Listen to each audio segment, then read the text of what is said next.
उस आदमी ने जरा भी नहीं सोचा था कि सिर्फ ट्रेन में जोर जोर से चिल्लाने की वजह से उसकी ऐसी सजा मिलेगी। ट्रेन के गार्ड ने बेरहमी से उसकी कपड़े फाड़ दिए, फिर उसकी गर्दन में एक मौत की उलटी गिनती वाला टाइमर टांग दिया। इसके बाद उसने बिना कुछ कहे उसके हाथ में एक स्टील का रिंग लगा दिया और ट्रेन की खिड़की का छोटा दरवाजा खोलकर उसका हाथ बाहर निकाल दिया। अगले ही पल आदमी की दर्दनाक चीख गूंज उठी, लेकिन 3 सेकंड बाद ही वो अचानक शांत हो गया, क्योंकि बाहर का तापमान -100 डिग्री था। उसका हाथ पल भर में जम चुका था। गार्ड ने अपना भारी हथौड़ा तैयार कर लिया और जैसे ही टाइमर खत्म हुआ, हाथ वापस खींच लिया गया। गार्ड ने देखा हाथ पूरी तरह बर्फ बन चुका है। तभी उसने हथौड़ा उठाया और जोरदार वार किया। यह सब देख रहे डिब्बे के गरीब लोग अंदर से सुलग उठे, लेकिन कोई बोल नहीं पाया, क्योंकि अब पृथ्वी बर्फ युग में दाखिल हो चुकी थी। दुनिया के 99% लोग ठंड से मर चुके थे और बचा हुआ 1% इंसान इस एक चलती हुई ट्रेन में रह रहा था, जो लगातार 17 सालों से बिना रुके दौड़ रही थी।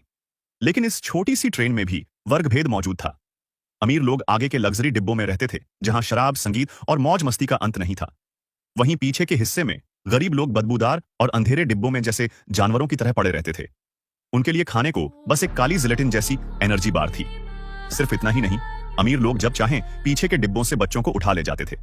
कभी किसी को उसकी शिकायत करने की हिम्मत नहीं होती थी, क्योंकि जिसने जरा भी आवाज उठाई उसे उसी तरह की क्रूर सजा दी जाती थी। लेकिन जहां अत्याचार होता है, वहीं बगावत भी जन्म लेती है। आखिर खरगोश को भी अगर कोने में घेरो तो काटता है। एक दिन जब गार्ड खाने का घिनौना काला पेस्ट बांटने आया, पीछे के एक आदमी ने हिम्मत दिखाई। उसका नाम था निक।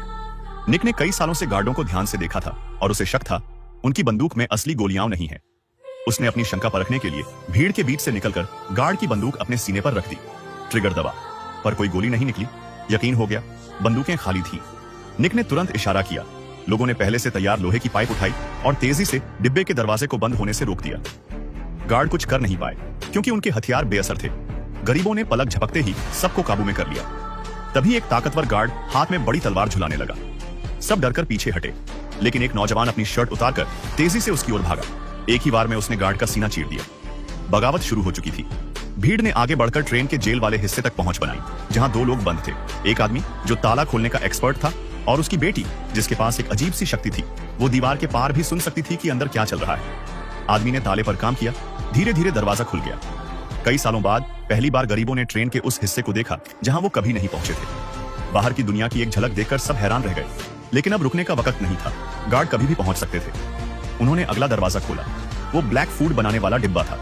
निक ने सोचा, देखे तो सही ये खाना बनता कैसे है। अंदर झांकते ही उसकी रूह कांप गई।